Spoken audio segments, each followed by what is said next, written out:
အားလုံးပဲမင်္ဂလာပါကျွန်တော်ဒီနေ့ကကွန်နန့်ကို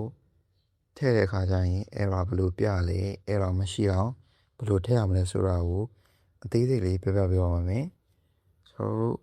ထည့် file ထည့်ဖို့ဆိုရင်ကျွန်တော် Amelie Manager ကိုသုံးပါတယ်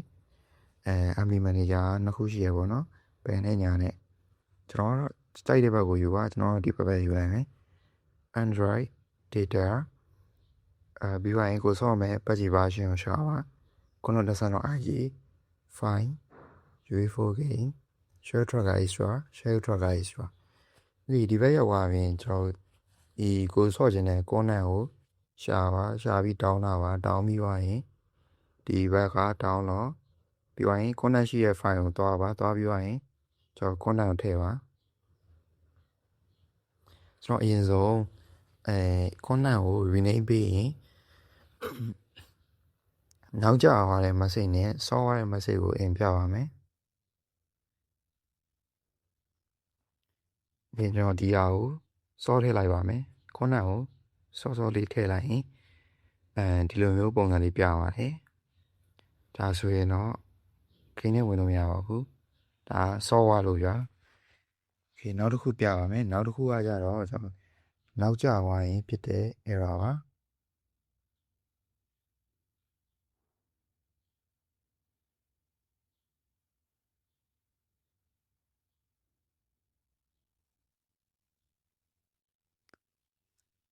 โอเคဒီကနောက်ကျမှထည့်မယ်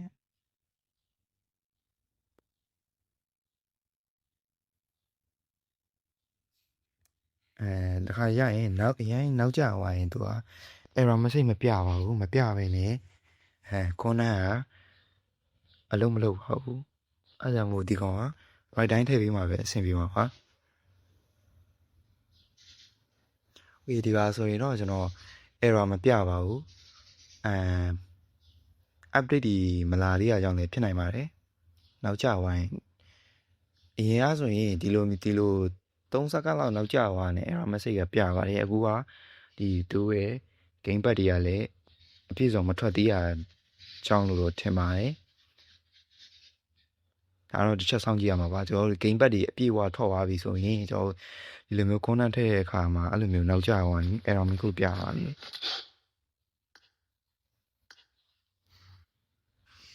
fine လေးရမယ်ကကျွန်တော်တစ်ချက်ဝင်ကြည့်ပါမယ်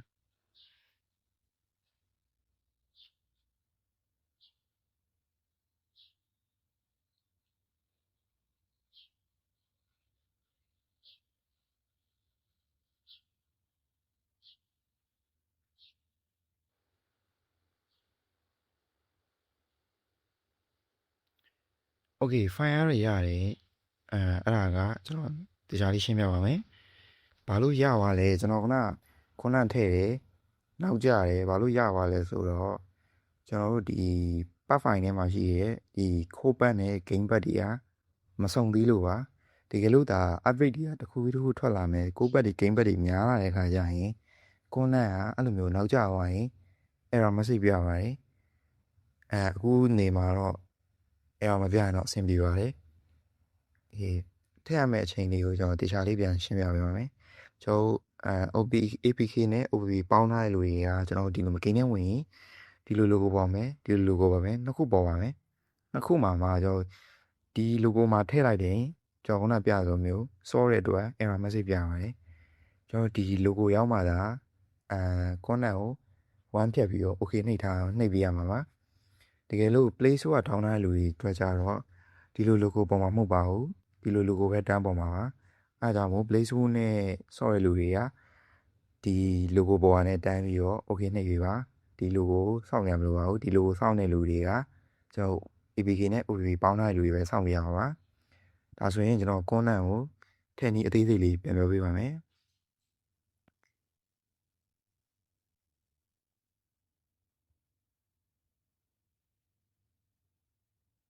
ရော Amelie Manager ကိုဖွင့်မယ်ပြီးသွားရင် Android data ကိုဆော့ရပတ်ကြည့်ပါရှင်ရှာပါကျွန်တော် desktop IG file UE4 game share tracker ဆိုတာ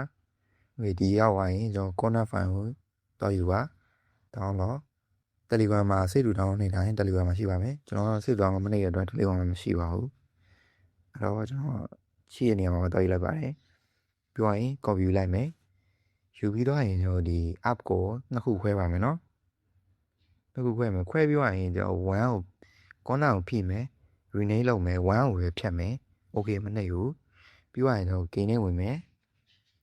ပြီးတော့ရင် logo ပြောင်းရင် okay နှိပ်မယ်ကျွန်တော်က logo နှစ်ခုပြောင်းတဲ့အတွက်နောက် logo မှာပဲ okay နှိပ်တာပါနှိပ်ပြီးတော့ရင် error ဘာမပြဘူးဆိုရင်ဒီ corner ကိုတခါလေဖြတ်ပေးလိုက်ပါဒါဆိုရင်တော့corner ထည့်တာအားလုံးပြီးသွားပါပြီကျွန်တော်တော့ဝင်မပြတော့ပါဘူးဗီဒီယိုရှောင်းမှာတော့ကြောင်ပါဒီလောက်ပါပဲ